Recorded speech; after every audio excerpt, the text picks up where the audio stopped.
बिहार में 2 सीटों पर उपचुनाव हो रहा है। बिहार के उप मुख्यमंत्री तेजस्वी प्रसाद यादव आज पहली दफे गोपालगंज के मैदान में उतरे हुए हैं राजद के उम्मीदवार को जिताने के लिए। तेजस्वी इस चुनाव में कितने बड़े फैक्टर होंगे, क्या चुनाव पर तेजस्वी यादव के प्रचार करने का असर होगा, तमाम चीजें समझेंगे। हमारे वरिष्ठ सहयोगी शशि भूषण हमारे साथ है। शशि के पास चलते हैं और यही सवाल, शशि, तेजस्वी यादव के चुनाव के मैदान में उतरने का कितना असर पड़ेगा, क्या तेजस्वी फैक्टर होंगे? देखिए, अब तक जो दोनों सीटों पर जहां उपचुनाव हो रहे हैं वहां पर कोई बड़ा चेहरा महागठबंधन की तरफ से नहीं उतरा है। अगर सिर्फ ललन सिंह को अगर आप छोड़ दीजिए तो ना नीतीश कुमार गए हैं और ना ही लालू यादव गए हैं। लालू यादव इसके पहले उपचुनाव में हमने देखा था, वो पटना आए थे और तारापुर जैसी सीट पे जाकर उन्होंने चुनाव प्रचार भी किया था। हालांकि उनकी पार्टी राष्ट्रीय जनता दल वहां हार गई थी। लेकिन अब चूंकि नीतीश कुमार और लालू यादव एक साथ हैं, इसके बावजूद लालू यादव नहीं आ रहे हैं प्रचार के लिए। एक बात ये पहले से साफ है। दूसरी बात कि नीतीश कुमार के पेट में चोट है। उन्होंने अभी कहा है कि अभी वो उसको देख रहे हैं, मतलब उनकी जो सेहत है उसको देख रहे हैं। तेजस्वी यादव आज अगर गोपालगंज में उतरे हैं तो सबसे बड़े चेहरे के तौर पे उतरे हैं, ये पहली बात। दूसरी बात ये कि ऐसा नहीं कि तेजस्वी यादव इसके पहले चुनाव में प्रचार के लिए नहीं उतरे हैं। 2020 में हमने देखा था तेजस्वी ने सबसे ज़्यादा जनसभाएं की थी और लगातार रैलियां करते थे, 5 मिनट भाषण देते थे और 30 मिनट 20 मिनट हेलीकॉप्टर से सफ़र करते थे और दौड़ते हुए जाते थे मंच तक और दौड़ते हुए भाषण करने के बाद वापस आते थे चौपर तक।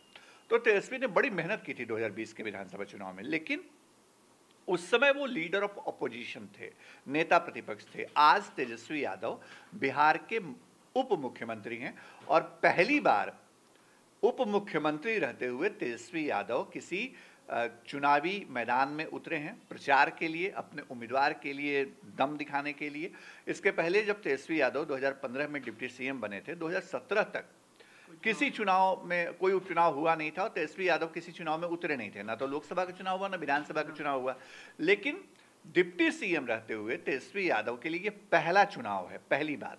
दूसरी बात, अगर आप सरकार में आए हैं और आप अपनी पार्टी के लीडरशिप के तौर पे आए हैं और कहीं ना कहीं आपकी पार्टी के नेता, कार्यकर्ता, समर्थक आपको देख रहे हैं इस तौर पे कि आप बिहार के भविष्य हैं, तो वैसी स्थिति में आपके ऊपर जिम्मेदारी बढ़ जाती है। तेजस्वी यादव के ऊपर एक बड़ी जिम्मेदारी है कि वो इन दोनों सीटों पर अपनी पार्टी का प्रदर्शन बेहतर करें, बढ़िया करें। एक सीट ऐसी है मोकामा, जहां उनकी पार्टी जो है वो पहले से अनंत सिंह वहां से विधायक हुआ करते थे। दूसरी सीट जो गोपालगंज है गणेश, वहां 2005 में 2 चुनाव हुए थे और 2005 में अक्टूबर महीने में जो चुनाव हुआ था उसके बाद उस सीट पर बीजेपी लगातार जीतती आई और सुभाष सिंह जो मंत्री रहे नीतीश कुमार के कैबिनेट में, एनडीए की सरकार में, उनके निधन के बाद खाली हुई सीट पर सुभाष सिंह की पत्नी ही बीजेपी से उम्मीदवार हैं। तो वहां पर भी एक चुनौती है कि आप जो सीट कभी हुआ करती थी राष्ट्रीय जनता दल या जनता दल के पास, वो बीजेपी की अब परंपरागत सीट है। तो वहां कैसे आप चुनौती देते हैं, ये अपने आप में दिलचस्प होगी, उस पर आगे हम चर्चा करेंगे। लेकिन तेजस्वी यादव एक फैक्टर हैं इस इलेक्शन में और आज से वो अगर चुनाव मैदान में है तो नजरें उन पर हैं और दारोमदार उन पर है। तेजस्वी यादव के लिए कितनी बड़ी चुनौती है यह चुनाव? नहीं, चुनौती है। मैंने वही कहा कि आप जब आप लीडरशिप के तौर पे आप हैं, अगर पार्टी ने तय कर दिया कि लालू यादव के बाद सीधे सीधे अगर कोई बड़ा फैसला लेंगे तो आप लेंगे, तो जवाबदेही तो आपके ऊपर है। बिहार में राष्ट्रीय जनता दल का चेहरा आज तेजस्वी यादव है। लालू यादव नेता हैं, संस्थापक हैं, राष्ट्रीय अध्यक्ष हैं, लेकिन तेजस्वी यादव लीडर हैं। तो आपके ऊपर जिम्मेदारी है, चुनौती भी है कि आप प्रदर्शन कैसे बेहतर करें। आज राष्ट्रीय जनता दल बिहार विधानसभा में सबसे बड़ी पार्टी है। राष्ट्रीय जनता दल के 79 विधायक हुआ करते थे। एक विधायक कुर्नी से अनिल सहनी जो है उनकी सदस्यता फिर चली गई, तो 78 हो गए। तो अगर आप इस बार 2 सीटों पे जीत हासिल करते हैं तो एक तो जो साइकोलॉजिकल एडवांटेज है वो आपके पास होगा। सरकार में आप पहले से हैं, 80 हो जाएगा अगर दोनों सीटों पर जीत हासिल करते हैं। तो अगर नहीं कर पाते हैं तो वैसी स्थिति में आपकी संख्या जो है वो उतनी ही रह जाएगी। तो ये एक बड़ा चैलेंज भी है तेजस्वी यादव के लिए कि वो अपनी पार्टी को कैसे 80 तक के आंकड़े पर ले जाते हैं।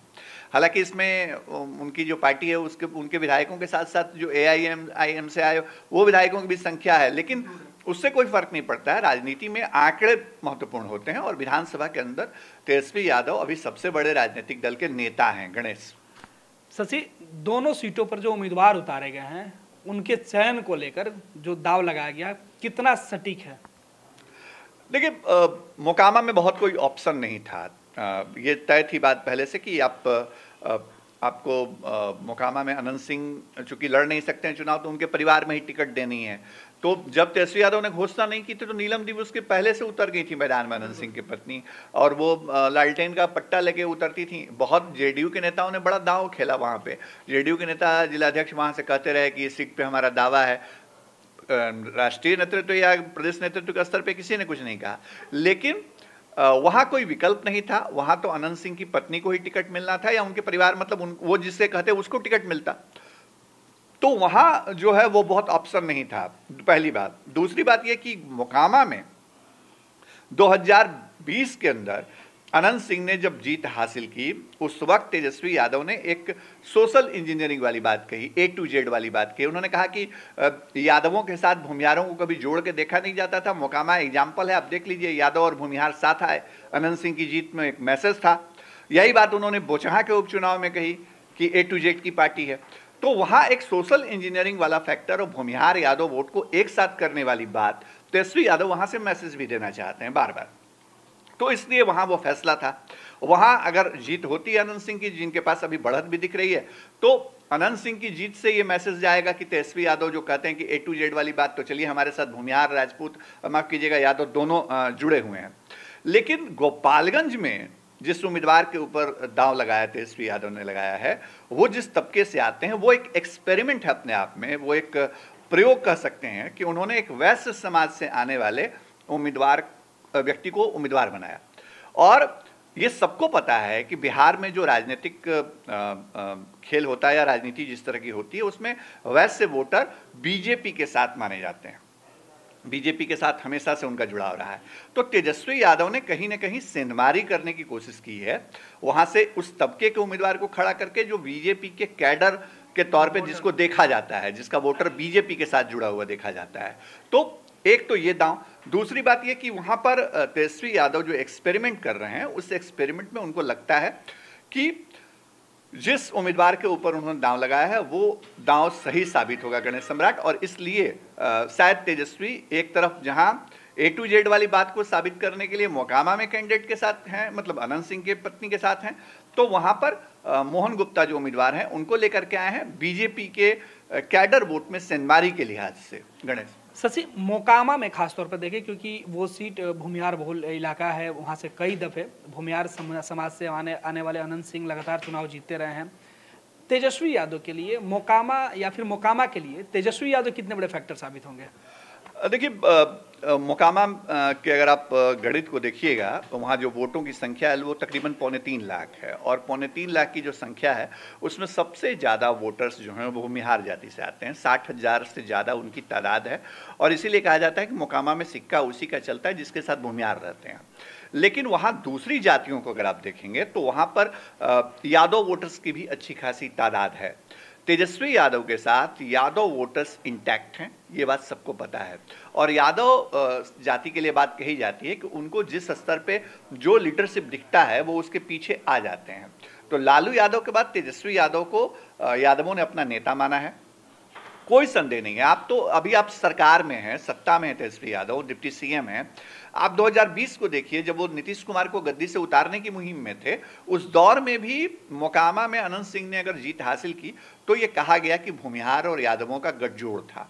तो ये बहुत एक कह सकते हैं कि एक अच्छी स्थिति हो सकती है तेजस्वी यादव के होने से कि अनंत सिंह के पास यादव वोटर्स हैं। क्योंकि वहां देखिए एक नुकसान जो अनंत सिंह को वहां दिख रहा है, अभी तक जो जानकारी है उसके मुताबिक राजपूत जाति जिनके लगभग 15,000 वोट हैं वहां पे, वो फिलहाल अनंत सिंह के साथ खड़े नहीं दिखते हैं, वो बीजेपी के साथ खड़े दिखते हैं दोनों सीटों पे। गोपालगंज में भी वही स्थिति है और यहाँ भी वही स्थिति है, पहली बात। दूसरी बात की जो बीजेपी का कैडर वोट है वो है, लेकिन भूमिहार एक्सेप्शन है मोकामा में अनंत सिंह के लिहाज से, एक अपवाद है। अब ये एक अपने आप में चुनौती है कि सूरजभान सिंह के परिवार से आने वाली जो सोनम देवी हैं वो भी उसी तबके से हैं, भूमिहार बिरादरी से हैं। तो दोनों के बीच भूमिहार वोटरों में कितना कह सकते हैं कि दावेदारी होती है, कौन कितना भूमिहार वोट ले पाता है। लेकिन एडवांटेज ये है कि तेजस्वी यादव के जो यादव वोटर्स हैं वो अनंत सिंह के साथ हैं, तो इस लिहाज से तेजस्वी यादव एक बड़े फैक्टर फिलहाल अनंत सिंह के लिए तो है वहां पे। अगर बात गोपालगंज की करें, गोपालगंज में आरजेडी का क्या कुछ लग रहा है असर या भविष्य कैसा दिख रहा है इस चुनाव में? देखिए, गोपालगंज में जो जातीय समीकरण है उसको समझना होगा। वहां पर 65,000 जो है वो मुस्लिम वोटर हैं। पिछला जो चुनाव हुआ था, या पिछले आप कह लीजिए कि 2005 से लेकर के 2005 के अक्टूबर के चुनाव की अगर बात करूं, तो उस समय से सुभाष सिंह लगातार जीतते रहे। और हुआ ये कि लगभग हर चुनाव में वहां धार्मिक ध्रुवीकरण हुआ, कहीं ना कहीं पिछले चुनाव में भी हुआ। और यही वजह रही कि वहां पर जो बीजेपी के उम्मीदवार हैं उनको बढ़त मिलती रही। एक तरफ जहां मुस्लिम वोटर खड़े होते हैं, दूसरे अति पिछड़े और बाकी जो बीजेपी के पक्ष में जो सवर्ण वोटर हैं और बाकी गोलबंद हो जाते हैं। और वहां पर यादव भी इसलिए नुकसान दे देते हैं तेजस्वी यादव को, या आरजेडी को नुकसान इसलिए हो जाता है कि सुभाष, माफ कीजिएगा, साधु यादव वहां कैंडिडेट हो गए।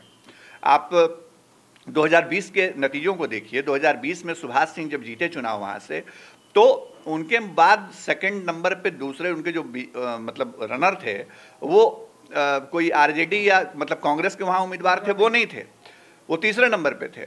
जो साधु यादव थे, तेजस्वी यादव के मामा साधु यादव दूसरे नंबर पे थे, उनको 41,000 वोट आए थे।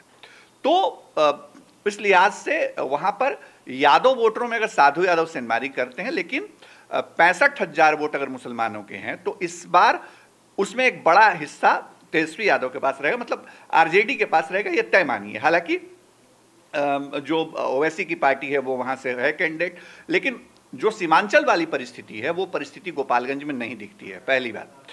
दूसरी बात यह कि यहां पर राजपूत जाति के दूसरे नंबर पर राजपूत जाति के वोटर हैं। यहां तकरीबन 49,000 वोट राजपूत जाति के वोटर्स हैं।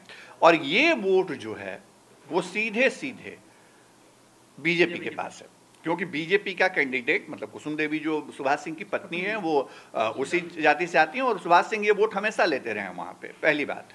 बीजेपी के लिए नुकसान वाली बात यह है कि बीजेपी के साथ फिलहाल जो दूसरी जातियां हैं, जैसे वहां पर ब्राह्मण और जो भूमिहार जाति से वोटर्स हैं, जिनकी संख्या मैं बता दूं, ब्राह्मण यहाँ तकरीबन 35,000 है, और अगर आप भूमिहार की बात करें तो तकरीबन 11,000 है।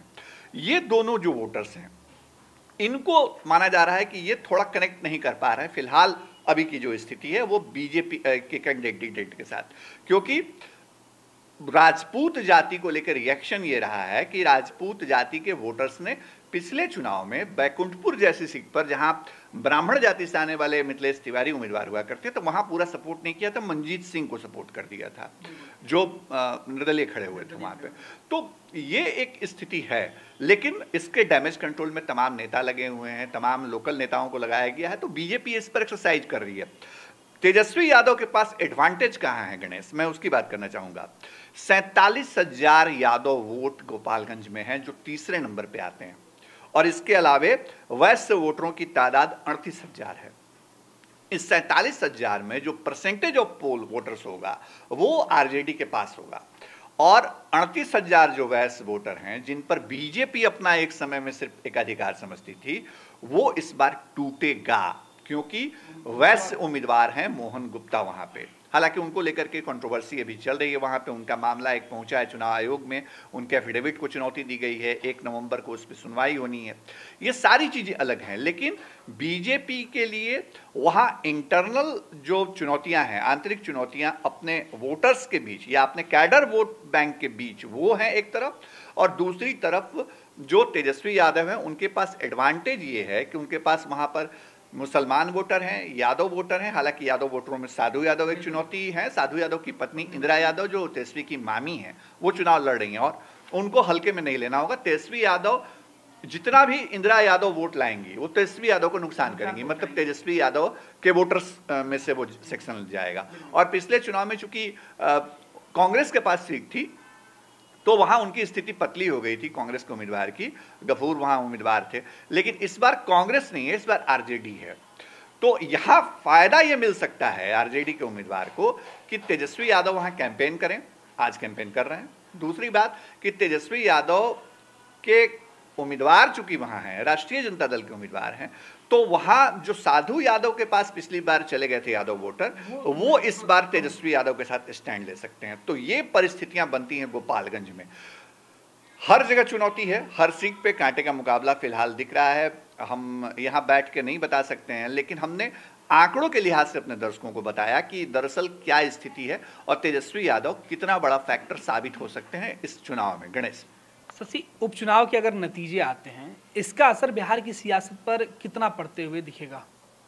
देखिए,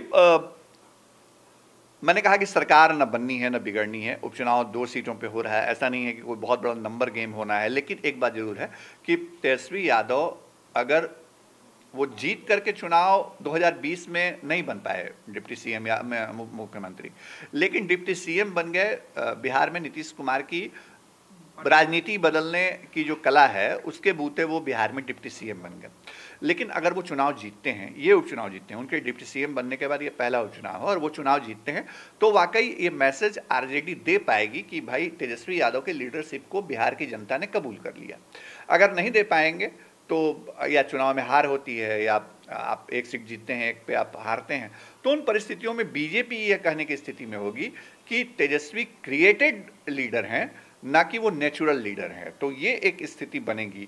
तो मैसेज तो जाना है दोनों तरफ से, चुनाव के नतीजे कुछ भी हो। गणेश, बिल्कुल शशि, तमाम जानकारियों के लिए बहुत बहुत धन्यवाद। तो हम आपको बता रहे थे कि बिहार में जो 2 सीटों पर उपचुनाव हो रहे हैं और इसमें तेजस्वी यादव आज से चुनावी समर में उतर गए हैं। गोपालगंज से वो अपने चुनाव प्रचार के अभियान में जुटे हुए हैं। इसका असर तो 3 तारीख के बाद दिखेगा। जब चुनाव होंगे 3 तारीख को और 6 तारीख को जब परिणाम आएंगे तब दिखेगा। लेकिन चुनाव से जुड़े हुए तमाम जो अपडेट है वो हम आप तक किसी प्रकार पहुंचाते रहेंगे। हमारे वरिष्ठ जो सहयोगी हैं, शशि भूषण या फिर हमारे दूसरे सहयोगी हैं, वो तमाम जो अपडेट हैं पल पल आप तक पहुंचाते रहेंगे। आप बने रहें हमारे साथ।